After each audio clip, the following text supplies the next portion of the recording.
ಇವತ್ತು ಮೊನ್ನೆ ದಿವಸ ವಿಧಾನ ಪರಿಷತ್ ಕೊನೆಯ ದಿವಸ ವಿಧಾನಸಭೆ ಅಧಿವೇಶನ ನಡೆದಂಥ ಸಂದರ್ಭದಲ್ಲಿ ಕೊನೆಯ ದಿವಸ ನಡೆದಿರ್ತಕ್ಕಂಥ ಘಟನೆ ಇಡೀ ದೇಶ ಇವತ್ತು ಒಬ್ಬ ಶಾಸಕರ ಬಗ್ಗೆ ಏನನ್ನುವಂಥ ತಿಳ್ಕೊಳ್ಳೋಂಥದ್ದು ಆಗುವಂಥ ಪ್ರಯತ್ನ ಆಗೈತೆ ಇವತ್ತು. ನಾನು 2 ನಿಮಿಷ ನೀವು ಕೇಳಿದ್ದಕ್ಕೆ ಎಕ್ಸ್ಪ್ಲನೇಷನ್ ಮಾಡಿಬಿಡ್ತೇನೆ ನಾನು ಒಳ್ಳೆಯ ಭಾಷಣ. ನಾನು ಮಧ್ಯಾಹ್ನ ಊಟದ ನಂತರ ನಮ್ಮ ಹೌಸು ಸ್ಟಾರ್ಟ್ ಆಗೈತೆ. ವಿಧಾನಸಭೆ ಶಾಸಕರು ನಮ್ಮದೇನು ವಿಧಾನಸಭೆ ಇತ್ತು ಅದರಲ್ಲಿ ಕೂಡ ನಾವು ಭಾಗವಾಗಿದ್ವಿ. ಕಡೆಗೆ ನನಗೆ ಒಬ್ಬ ಶಾಸಕರು ಬಂದು ಹೇಳಿದ್ರಲ್ಲಿ CT ರವಿಯವ್ರಿಗೆ ಯಾರೋ ಹಿಂಗೆ ಹೊಡ್ಯಾಕತ್ತಾರ, ಅರ್ಜೆಂಟ್ ಬರ್ರಿ ಅಂತೇಳಿ ನಾನು ಅಲ್ಲೇ ಅಧಿವೇಶನದ ನಡೆದಂಥ ಸಂದರ್ಭದಲ್ಲಿ ಎದ್ದು ಹೊರಗಡೆ ಬಂದೆ. ನಾನು ಅಷ್ಟರೊಳಗೆ ಬ್ಯಾರಿಗೆ ಇದು ಹಾಕಿದ್ರು, ಕದವನ್ನು ಮುಚ್ಚುವಂಥದ್ದಾಗಿತ್ತು. ಆ ಕಡೆ ನಿಂತು ಇಷ್ಟು ವಲ್ಗರಾಗಿ ಮಾತಾಡಕತ್ತಿದ್ರು ಅಂದ್ರೆ ಕೇಳಕ್ಕೆ ಕೂಡ ಯಾರಿಗೂ ಅಸಭ್ಯ ಅನಿಸೋಂಥ ನಿಟ್ಟಿನಲ್ಲಿ ಇವತ್ತು ಮಾತಾಡುವಂಥದ್ದಾಗಿತ್ತು. ನಿನ್ನ ಹೆಣ ಪಾರ್ಸಲ್ ಮಾಡ್ತೀವಿ, ಆ ಥರ ಭಾಳ ಕೆಟ್ಟ ಶಬ್ದಗಳನ್ನು ಭಾಳ ಬಳಸಬಾರ್ದು. ನಾವು ಯಾರೂ ಕೂಡ ಆ ರೀತಿಯಾದಂಥ ಶಬ್ದಗಳನ್ನು CT ರವಿಯವ್ರ ಮೇಲೆ ಬಳಸಾಕತ್ತಿದ್ರು. ಆದರೆ ಭಾಳ ದುರ್ದೈವದ ಸಂಗತಿ ಇವತ್ತು ನೋಡ್ರಿ, ಒಂದು ಸಲ ಯೋಚನೆ ಮಾಡಿರಿ. ವಿಧಾನಸಭೆಯಲ್ಲಿ ಕೂಡ ಹಿಂದೆ ಆದಂಥ ಬೆಂಗಳೂರಿನಲ್ಲಿ ನಡೆದಾಗ ಯಾರೋ ಒಂದಿಷ್ಟು ಜನ ಬರ್ತಾರೆ ಪಾಕಿಸ್ತಾನ ಜಿಂದಾಬಾದ್ ಅಂತ ಹೇಳ್ಬೇಕಾರ. ಇವತ್ತು ಬೆಳಗಾವದಲ್ಲಿ ಸುಸೂತ್ರವಾಗಿ ಅಧಿವೇಶನ ನಡೀತು, ಮುಗೀತು, ಚೆನ್ನಾಗಾಯ್ತು ಅಂತ ಅನ್ಕೋಬೇಕು ಅನ್ನೋಷ್ಟೊತ್ತಿಗೆ ಕೊನೆಯ ದಿವಸದಾಗ ಭಾಳ ದೊಡ್ಡದಾಗಿರ್ತಕ್ಕಂಥ ಸಮಸ್ಯೆ ಇದಾಯಿತು. ಇವತ್ತು ಒಬ್ಬ ಶಾಸಕರಿಗೇ ವಿಧಾನಸಭೆಯಲ್ಲಿ ನಮಗೆ ಸೆಕ್ಯೂರಿಟಿ ಇಲ್ಲ ಅಂತಂದ್ರೆ ಇನ್ನು ಈ ರಾಜ್ಯದ ಜನರ ಸ್ಥಿತಿ ಏನಾಗುತ್ತೆ?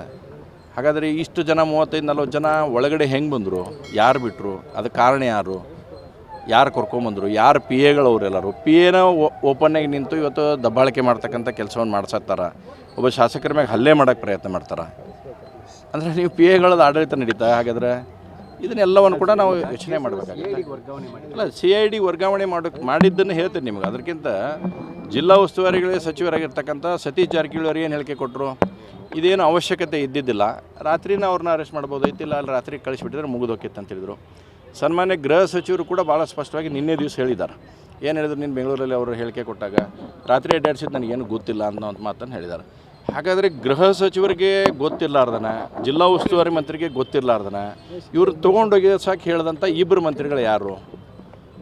ಇಬ್ಬರು ಮಂತ್ರಿಗಳು ಯಾರ ಅಣತಿಯಂತೆ ಇದೆಲ್ಲ ರಾತ್ರಿ ನಡೀತು ಕೆಲಸ?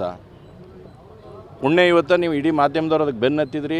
ಏನೇನು ಘಟನಾವಳಿಗಳಾಗಿದ್ದಾವೆ ಅನ್ನೋಂಥದ್ದನ್ನು ಎಳೆಯಾಗಿ ಬಿಚ್ಚಿಡ್ತಕ್ಕಂಥ ಪ್ರಯತ್ನ ಮಾಧ್ಯಮ ಮಾಡಿದ್ದಕ್ಕಾಗಿ ಇವತ್ತು ಈ ಸತ್ಯ ಸಂಗತಿ ಹೊರಗೆ ಬಂತು. ಇಲ್ಲಾಂದ್ರೆ ಯಾರ ಅಣತಿ ಅಂತ ನಡೀತು ಸರ್ ಇದೆಲ್ಲ? ಇಲ್ಲ, ಇಬ್ಬರದಂಕರ ಅಣತಿ ಅಂತ ನಡೆದೈತದು. ಈಗ CIDಗೆ ಕೊಟ್ಟಾರ, ಹೌದಾ? CID ಕೊಟ್ಟರೆ CID ತನಿಖೆ ಆಗಲಿ. ನಾನು ಅಷ್ಟೇ ಆಗ್ರಹ ಮಾಡ್ತೀನಿ. CID ತನಿಖೆ ಒಳಗೆ ನಡೆದಂಥ ಸಂದರ್ಭದಲ್ಲಿ ನಾನು ಆಗಲೇ ಸನ್ಮಾನ್ಯ ಗೃಹ ಸಚಿವರಿಗೆ ಹೇಳಕತ್ತಿದ್ದೆ, CID ತನಿಖೆ ಆಗಲಿ, 10 ನಿಮಿಷಕ್ಕೆ ಏನು ಫೋನ್ ಬರಾಕತ್ತಿತ್ತಲ್ಲ, ಆ ಮಾಡಿದವ್ರು ಯಾರು ಅನ್ನೋಂಥದ್ದು ಹೊರಗೆ ಬರ್ಬೇಕಾದ್ರಾಗ. ಯಾರ ಅಣತಿ ಅಂತ ನಡೆದಿತ್ತಲ್ಲ, ಎವ್ರಿ 10 ಮಿನಿಟ್ಸು 15 ಮಿನಿಟ್ಸಿಗೆ ಒಂದು ಏನು ಫೋನ್ ಬರ್ತಿತ್ತಲ್ಲ, ಅವರು ಹೊರಗೆ ಬರ್ಬೇಕಿದ್ರಾಗ. ಆ ತನಿಖೆ ಹೊರಗೆ ಬರಲೇಬೇಕು. ಇವತ್ತು ಗೃಹ ಸಚಿವರ ಮ್ಯಾಗೆ ನಮಗೆ ಭಾಳ ವಿಶ್ವಾಸ ಐತಿ. ಇನ್ನಾದರೂ ಗೃಹ ಸಚಿವರು ಇದರ ಸಂಪೂರ್ಣ ತನಿಖೆ ಆಗಲಿ. ಯಾರು 10 ನಿಮಿಷಕ್ಕೊಮ್ಮೆ ಫೋನ್ ಮಾಡಿ ಡೈರೆಕ್ಷನ್ ಕೊಡ್ತಿದ್ರಲ್ಲ, ಹಿಂಗೆ ಉಳಿಸು, ಹಂಗೆ ಉಳಿಸು, ಹೊಡಿ ಅಂತ ಏನೇನು ಕೊಡ್ತಿದ್ರಲ್ಲ, ಅದು ಫಸ್ಟ್ ಹೊರಗೆ ಬರ್ಬೇಕು. CID ತನಿಖೆ ಒಳಗೆ ಬರಲಿ. ತನಿಖೆ ಆದಾಗ ಅವ್ರು ಫೋನ್ ಕಾಲ್ಸನ್ನು ತೆಗೆದ್ರಂತಂದ್ರೆ ಎಲ್ಲ ಗೊತ್ತಾಗೈತಿ ಯಾರದಾರ ಯಾರಿಲ್ಲ ಅನ್ನೋಂಥದ್ದನ್ನು ಭಾಳ ಸ್ಪಷ್ಟ ಆಗುತ್ತೆ. ಸ್ಪಷ್ಟ ಆದಾಗ ಅವ್ರು ಯಾರು ಅಣತಿ ಅಂತ ನಡ್ಕೊಂಡಾರ ಅನ್ನೋದು ಗೊತ್ತಾಗ. ನೋಡಿರಿ, ಈ ರಾಜ್ಯದ ಗೃಹ ಸಚಿವರಿಗೆ ಗೊತ್ತಿಲ್ಲ ಯಾರ ಡೈರೆಕ್ಷನ್. ಹೋಮ್ ಮಿನಿಸ್ಟರ್ ಇದ್ದವ್ರಿಗೆ ಯಾರು ಡೈರೆಕ್ಷನ್ ಮೇಲೆ ನಡಿಬೇಕು? ಇವತ್ತು ಹೋಮ್ ಮಿನಿಸ್ಟರ್ಗೆ ಇಂಚಿಂಚು ಮಾಹಿತಿ ಇರ್ತಾವೆ. ಇಡೀ ರಾಜ್ಯದಲ್ಲಿ ಏನೋ ಒಂದು ಸಣ್ಣ ಘಟನೆ ಆಗಲಿ ದೊಡ್ಡ ಘಟನೆ ಆದಂದ್ರೆ ಸಂಪೂರ್ಣವಾಗಿರ್ತಕ್ಕಂಥ ಮಾಹಿತಿ ಸನ್ಮಾನ್ಯ ಗೃಹ ಸಚಿವರು ಸಿಗುತ್ತೆ. ಗೃಹ ಸಚಿವರು ಹೇಳಿದರು ರಾತ್ರಿ ಅಡ್ಡಾಡಿಸಿದ್ದು ನನಗೆ ಗೊತ್ತಿಲ್ಲ ಅಂತೇಳಿ. ಜಿಲ್ಲಾ ಉಸ್ತುವಾರಿ ಮಂತ್ರಿಗಳು ಸತೀಶ್ ಜಾರಕಿಹೊಳಿ ಹೇಳಿದರು ಇದೇನು ಅಷ್ಟು ನೆಸೆಸಿಟಿ ಇದ್ದಲ್ಲಿ ಇದನ್ನ ಯಾಕೆ ಅಡ್ಡಾಡ್ಸಾರೆ ನನಗೂ ಗೊತ್ತಿಲ್ಲ ಅಂತ ಹೇಳಿದರು.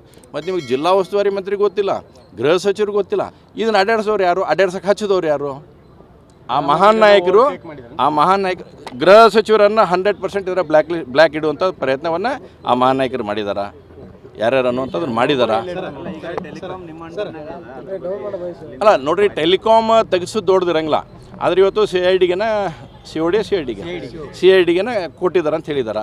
CID ಅವರು ನಿಷ್ಪಕ್ಷಪಾತವಾಗಿ ತನಿಖೆ ಮಾಡಲಿ, ಕಾಲ್ ರೆಕಾರ್ಡ್ಸನ್ನು ಎಲ್ಲ ತೆಗಿಸ್ಲಿ. ಅಲ್ಲಿ ಒಳಗಿದ್ದ ಅಧಿಕಾರಿಗಳು ಏನನ್ನುವಂಥದ್ದು ನಮ್ಗೆ ಗೊತ್ತೈತಿ. ನಾವು ರಾತ್ರಿ ಎಲ್ಲ ಅಡ್ಡಾಡೀವಿ. ಮರುದಿವ್ಸ ರಾತ್ರಿ ದಾವಣಗೆರೆ ಮಠನೂ ಹೋಗಿ ನಾನು ಸನ್ಮಾನ್ CT ರವಿಯವ್ರ ಜೊತೆ ಇದ್ವಿ. ಏನೇನಾಗಿರ್ತಕ್ಕಂಥ ಮಾಹಿತಿ ಎಲ್ಲ ಸಂಪೂರ್ಣ ಅದಾವ. ಡಿಪಾರ್ಟ್ಮೆಂಟ್ನವ್ರು ಏನು ಹೇಳ್ಬೇಕು ಅವನ್ನ ಹೇಳೇವಂಥದ್ದು.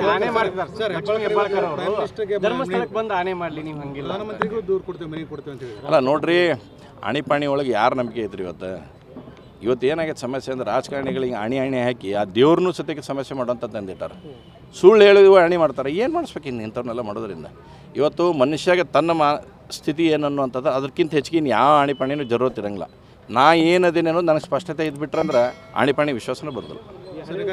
ಸರಳಾಗಿ ಬಿಡಲ್ಲನ ಹೇಳಿದ್ದು ನಿಮ್ಮ ಮನಸ್ಸಿಗೆ ಸಮಾಧಾನ ಆಯ್ತು. ನೋಡಿ, ನಾನು ಇವತ್ತು ಅದ್ರ ಬಗ್ಗೆ ಸ್ಪಷ್ಟವಾಗಿ ನಾನು ಮೊನ್ನೆ ಇವತ್ತು ಯಾಕೆ ಉಲ್ಲೇಖ ಮಾಡಿದೆ, ನಾನು ಮೊನ್ನೆ ಇದ್ರ ಕ್ವಶನ್ನು ಕೂಡ ಹಾಕಿದ್ದೆ. ಗಮನ ಸೆಳೆಯೋ ಸೂಚನೆ ಇತ್ತು. 3 ದಿವಸ ಬಂತು, 1 ದಿವಸ ಹೋಮ್ ಮಿನಿಸ್ಟ್ರು ಅಬ್ಸೆಂಟ್ ಆದರು. 3ನೇ ದಿವಸ ಬಂದಾಗ ನಂದು ಕ್ವಶನ್ ಹೋಗಿ ಬೇರೆ ಕ್ವಶನ್ ಬಂದುಬಿಡ್ತಲ್ಲಿ ಹೊಳ್ಳಿ ವಾಪಸ್ ಆ ಕ್ವಶನ್ ತೆಗೆದು ಬೇರೆ ಕ್ವಶನ್ ಹಾಕಿದ್ರು. ಇವತ್ತೆಲ್ಲ ಇಲ್ಲಾಂದ್ರೆ ಸದನದಲ್ಲೇ ಇದ್ರ ಬಗ್ಗೆ ಸಂಪೂರ್ಣವಾಗಿ ಚರ್ಚೆ ಮಾಡಬೇಕನ್ನೋದು ನನಗಿತ್ತು, ಇದ್ರ ಬಗ್ಗೆ ಕಂಪ್ಲೀಟಾಗಿ. ಅದ್ರ ಒಂದು ಕಡೆ ಇವತ್ತವರು ಮಾತಾಡ್ತಕ್ಕ ಸಂದರ್ಭದಲ್ಲಿ ಕೂಡ ಉಲ್ಲೇಖ ಮಾಡಿದ್ದಾರೆ. ಅವ್ರೂ ತಮ್ಮ ಮನಸ್ಸಿನ ಆಳದ ಮಾತನ್ನು ಅವರು ಹೇಳಿದ್ದಾರೆ ಸೂಕ್ಷ್ಮವಾಗಿ. ಹೀಗಾಗಿ ಅದ್ರ ಮ್ಯಾಗ ಇನ್ನು ಏನು ಅನ್ನುವಂಥದ್ದನ್ನು ಅವ್ರು ತಿಳಿಸಿದ್ದಾರೆ. ಮುಂದೆ ಕಾನೂನು ಹೋರಾಟ ಇದ್ದೈತೆ, ಅದನ್ನು ನಾವು ಮಾಡೇ ಮಾಡ್ತೀವಿ.